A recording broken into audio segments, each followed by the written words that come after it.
day, viewers, and welcome to another edition of the program Kaduna Electric Watch.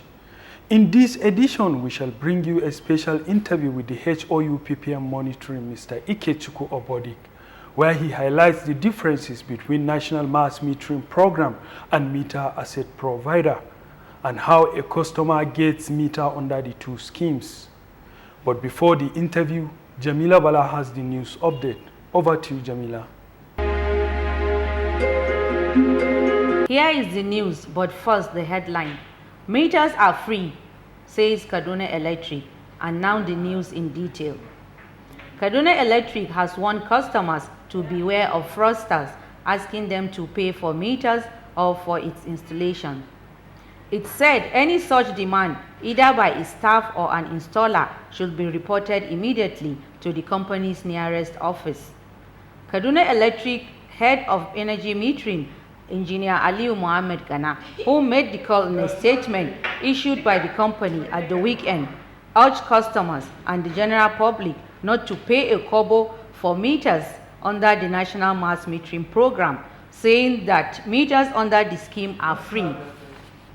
Therefore, any installer or staff requesting for payment from customers should be reported to the company, he said.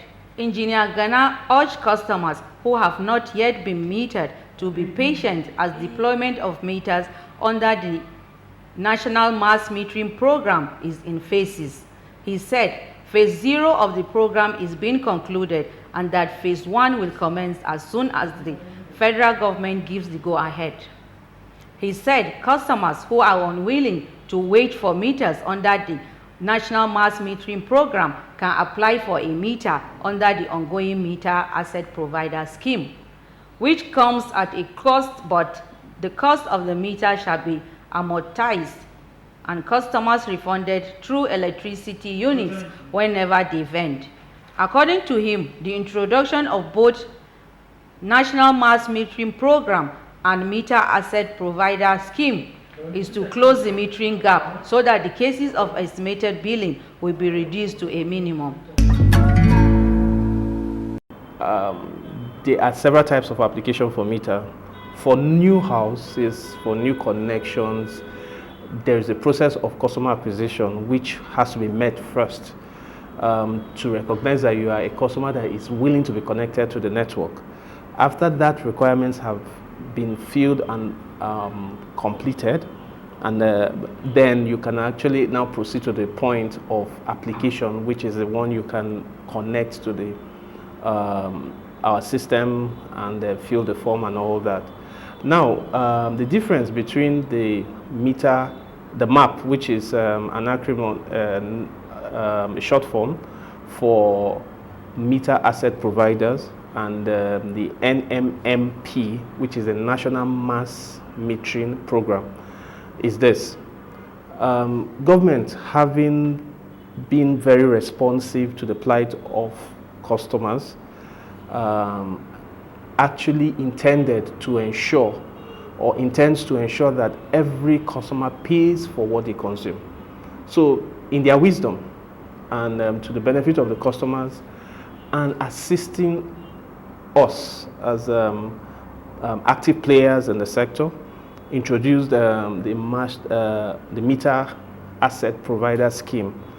And that Asset Provider Scheme was made to have a system where, rather than wait for the application process and you to be metered, you advance it and you kind of speed up the process and ensure that you get metered immediately as soon as possible. In this scheme, you have to advance a payment, which in some other ways it will fast track your acquisition. But the government also noticed that that process was slowing down, and the government had to go ahead and introduce and paid in advance to the companies, because this was to assist the us acquire these meters and ensure that we meter our customers so that they pay for what they consume.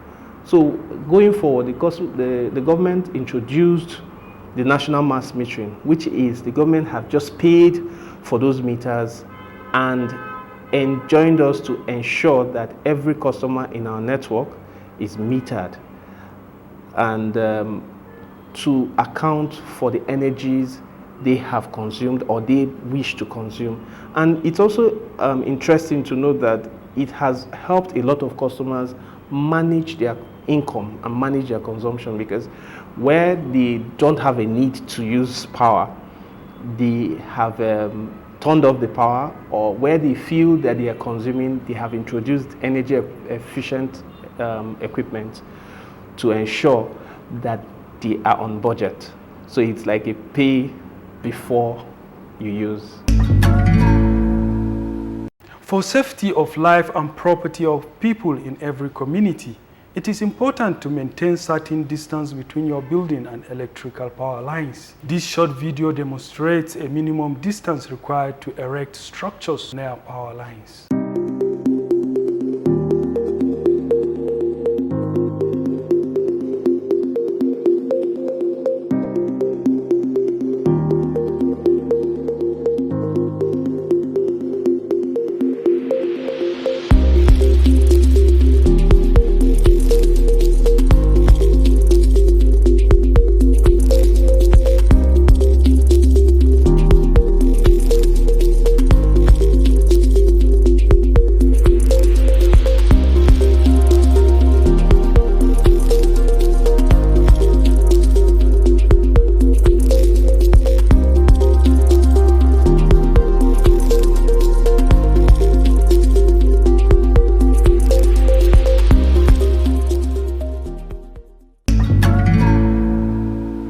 With this short video, we have come to the end of today's edition of the program Kaduna Electric Watch. Thank you for viewing.